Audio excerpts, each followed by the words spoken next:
It's your girl Tanisha coming to you. How are you doing? Good. I'm glad. I really, really am.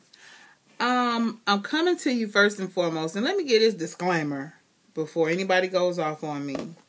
I'm speaking this from the perspective of a now single mother who has a boyfriend, but was married for 8 years. Have recently been divorced for 3. So I'm speaking this, what I'm getting ready to say, from a lot of different perspectives. As you can obviously see, I'm an African American also. So what concerns me is a lot of articles I've been seeing lately. The fact that 72% of African American babies are born to single mothers. I also did some research where approximately 51% of white women here in America are married, whereas 26% of black women here in America are married. Very big difference. So that's where I got the title, White Women Get Husbands, Black Women Get Babies. So the whole point of why I'm saying this is I'm trying to find out why the black woman has been demoted to the level of a baby mama versus a wife, versus committing to her for the rest of your life and whatnot. So, I just went on my own little research spree yesterday when I was at work, and I work in a salon, a high-end salon here in Midtown Atlanta, where, predominantly African-American clients come. So my question was, I didn't ask them this, but how is it that black women we're good enough to carry your babies? Black women are good enough to carry your babies, but they're not good enough to commit your body, life, finances, emotions, and mental well-being to, which a husband does to a wife, ideally. So I just started going around and, let me give you my personal opinion first, because that may or may not mean anything. I really think that men are designed to be leaders, and men are designed to be providers, protectors, things of that nature. I really think that men desire respect and admiration, and for you to be there for them and support them in their times of need, and just on a regular basis. You're just a very supportive person. And then we get to the fact that many black women who we come across are single mothers or single. So, with all of those factors combined into that formula, let me just tell you a scenario. First of all, I think a lot of black women are hurt. Emotionally, mentally, they're hurt. They're broken and they're hurt for many different reasons.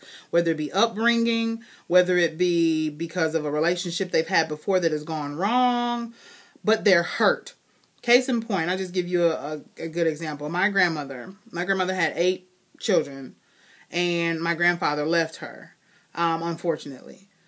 And as a result, I think that hurt her, and a lot of that hurt was then transferred to her children. This is just my personal opinion. So one thing about being a single mother, and I'm speaking from a single mother's perspective, but a single mother who has been enlightened. As a single mother, you're in control of everything. The household, you provide for yourself, you provide for your children. You're the protector of the household. If anything goes down, you're the one who's protecting. And I think that's the reason why a lot of women have what is called the attitude that black women have. I think the attitude that black women have is a defense mechanism. I think it's a defense mechanism for don't hurt me anymore, back up off of me, don't get too close to me, don't try anything funny with me. It's an automatic defense mechanism that a lot of black women walk around with. Now, I'm not speaking about every other race. I'm speaking about this particular race, so we're going to stay on task during this video. I'm not going to be on tangential information. We're going to stay right here. So, I think that's why a lot of black women exemplify the attitude that black women are known for. So let me give you an example. The gentleman who was in the shop yesterday, he said he was walking down the aisle at the grocery store, and a black woman was next to him, and they were coming, She was coming this way and he was coming that way. And he looked, she stopped, and he was standing there, and he was looking at the aisle to get an item, you know, that was past her. So, you know, he said simply, "Hi, how are you doing?" And she was like, "Fine," and walked off real quick. So he was like, wait, 1 minute. She was like, "I ain't got time to be getting talked to by you." So he was like, "Sister, all I simply did was say hello. How are you doing?" And I wasn't really even looking at you. I was looking at the item on the shelf that was past you. But I just said a simple hello to you, and that's how you meet me, with me only giving you a simple hello. And she was just like, whatever, and walked off. So when he told me this story, it just made me think, like, is it really that bad, black women, that a man who's simply just trying to say hello, you brush him off and are slightly rude to him, but then you wonder why you're single? So that kind of leads me to my point, which is the attitude, the automatic defense mechanism that a lot of black women walk around with. Not all, but a lot of. And I'm speaking from a perspective of servicing mainly African American women for the last 10 years of my life. Have I serviced them all? No. Have I met some very nice ones with very pleasant personalities? Yes. Have I met some that were very nasty, very cold, very brash, very mean? Yes. A lot. So, and it wasn't me. It was just, that's just how they were. So another issue is, the fact that women have provided for themselves so long, being a single woman, even if you have kids or not, you are now in a state of independence. You depend on no one for nothing. You don't need nothing from nobody. You don't want nothing from nobody. And I do it on my own. I can get it on my own. This is what your mind now shifts to. So when you get a man, or a man is interested in you, you give off the persona, I don't really need you. And therein lies the mistake, because a man needs to be needed. Sorry. A man needs to be needed to some degree. Now, does he want you to be needy, always asking him for stuff? No. But to some degree, he needs to know that he has a position here in this relationship, and you need for him to fill that position. Whether it be emotionally, mentally, whatever his position is, he needs to know that he's needed there and wanted there to fill that position. So that's where the conflict lies between independence and the independence of a woman and what a man needs to feel good in a relationship. So me being who I am, I started walking around, and it was about maybe 10, I think about 10 African-American males there. And I just started asking them what were the 3 things that they need from their woman. Not the side piece, not the, whatever, the plaything, but your woman. The woman who you want to be with, the woman who's going to be there. What do you need from her?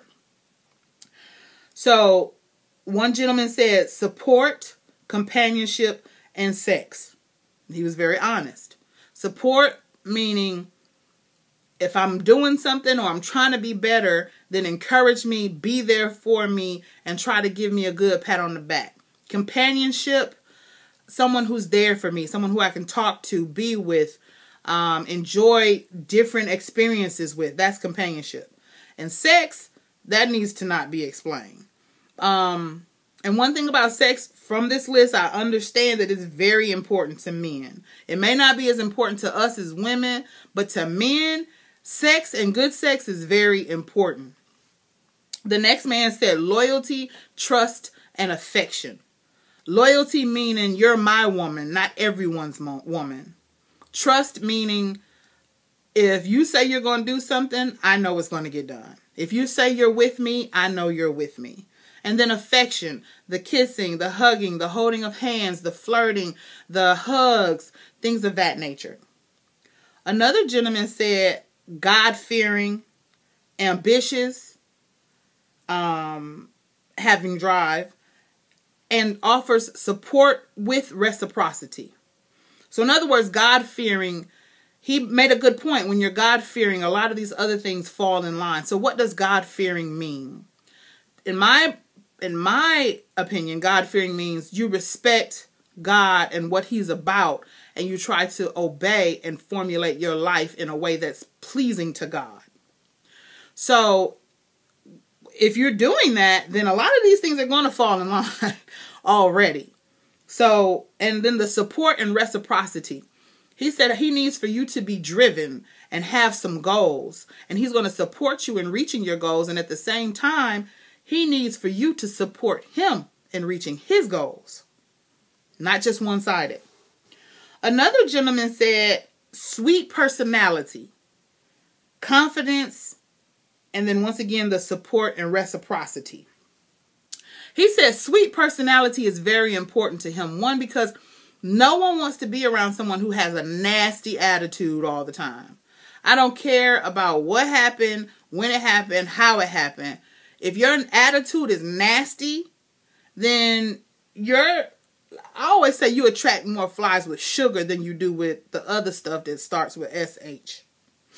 So, sweet personality, meaning not, you said hi to me at the grocery store? Or sometimes we as some black women walk around with that mug on their face. Not smiling, not personable, not even approachable. But you wear your pain on your face. So just take note of that. I used to be like that. Like I would just walk around and I just be like, no, I used to walk like this actually. Face scrunched up and everything. To so many people who would tell me, you're a cute girl, but you always mean mugging. So what did I start doing? I started smiling more. When I look at people, even if I don't speak to you, I'll look at you and smile. Now that support and reciprocity, what he said is that men are going to make a mistake. He said, as a man, I'm going to make a mistake. But I don't want you to just overly dog me out, beat me until I can't be beaten anymore with my mistake. He says a lot of times women take the anger from past relationships or past situations and bring them into this situation because I didn't take out the trash. You know, I'm every nasty name in the book. I'm every dog, gnat, every flea in the book because I didn't take out the trash. So it's overkill. Now, the next gentleman, he said support, companionship, loyalty, and faithfulness. And then the last gentleman said something that was real important too. He said he would love peace and quiet, meaning don't always in his ear, but learn how to be meek and to be quiet, especially if he asks you to be quiet. But learn how to be quiet and listen more versus always talking and being reckless with your speech. Next, he said, take care of his children. He said, there's some women out there who have kids but don't even really like their kids. He said, I need to see you take care of my kids and not just provide diapers and milk, but I need to see you loving them and taking an interest in them as children. Now, that was powerful right there. So even men watch the way you handle your child, which is very key. And I need to take note of that too. So don't think I'm just talking to y'all. I'm talking to me too. Also, support, he said, but keeping it realistic. Like, if I say I'm getting ready to go build a Sears Tower, you know, reel me back in and say, baby, Sears Tower is not necessarily what you want to do. Maybe build a house, but not Sears Tower. So support, but keeping me realistic as a man. That's what he said. So those were some very good things, I think. So me being who I am, the equal opportunity researcher, I went and I asked the ladies. I said, ladies, what do y'all want? The lady said financial stability, which to me translates to security, not being selfish, and God-fearing. Another one young lady said respect, love, and loyalty. Another young lady said loyalty, financial stability / security, and trust. Another lady said loyalty, trust, and ambition. Another lady said loyalty, financial stability, and respect. Another lady said love, loyalty, and security, meaning protection, not just financial protection, but also when I'm out and about, I feel protected by you. She even went so far to say, I feel more secure than the president with the Secret Service when I'm with my husband. I said, well, girl, you better go ahead and do it for the vine. So, as you can see, a big staple in the ladies' suggestions were loyalty. If I'm with you, I'm with you. And that's what most women want. I want the security of knowing that if you're with me, you're with me. So, from all of that, I've gathered that as a black woman, first of all, you got to give what you want. You can't want a loyal man, but you're sleeping with about 3 or 4 of his best friends. If you can't say amen, just say ouch. You can't want a man to trust you if you're a liar. You can't want a man to be financially stable if you got all these issues. You don't know how to budget money. Your checkbook is bouncing all over the city. I'm just saying. So let's be realistic in this. Secondly, black women need to be a little bit wiser. And I'm going to suggest reading Proverbs 31, the book of Proverbs. Black women need to become a little bit more wiser on how they use their mouth. And by that, I mean, how do you speak? What are you saying? What tone are you using? You know, sometimes you need to think, and sometimes you may need not to even address a situation right then, but step back, maybe go somewhere, hang out, and then come back and address the situation, because your anger is so high at this point that you're bound to say something in a way or of a nature that is totally reckless, totally disrespectful, probably totally just blowing everything out of proportion. So you can't be so quick to respond to every single thing. Another thing that we can do is focus more on us. Focus more, when I say that, not to be selfish, but how can, in a situation where you may even have a disagreement, how did I go wrong? What did I do? What did I say or not say? You know, it's almost like examining yourself before you examine someone else. So that's another thing that I think we could do. And as far as the attitude, I think that we need to really, whether you get therapy, whether you get coaching, whether you go to church and pray and get counseling from your leaders, but you really need to deal with that hurt that's inside of you. Whether it's generational, whether it's been passed down from your grandmother to your mother to you, whether it's because he left you with the children that he knows are his, but he's denying them, whether it's because he cheated on you with your best friend, whether it's because he just one day didn't want to be with you anymore and did not give you a reason why. Whatever your hurt is, I need you to deal with your hurt. Deal with your hurt. And once you deal with your hurt, you'll be able to deal with a man better. You'll be able to deal with your children better. You'll be able to deal with people better. Now, while this message could apply to a lot of different women, my focus, not the focus you want me to have, but my focus at this point in time is African American women. Now, anyone else who listens to this video, you can take this information and apply it and have a successful life. But as for me, right now, that's who I'm focused on. And those are the people whose issues I'm concerned with during this video. So if you have any questions, comments, or concerns, you're more than welcome to comment at the bottom. You're more than welcome to, Instagram me, wherever. But black women need to deal with their hurt. If you want to get back to having a family unit where a man wants to be there, where the child sees a mother and a father in a healthy relationship, then these are some things that you're going to have to do to work on yourself. And I'm not coming down on black women, but there is a problem. There is a problem and it needs to be addressed. So I'll address it. So once again, this is Tanisha giving you hugs from afar. And I really just want to see people do better and be better. So till next time, bye.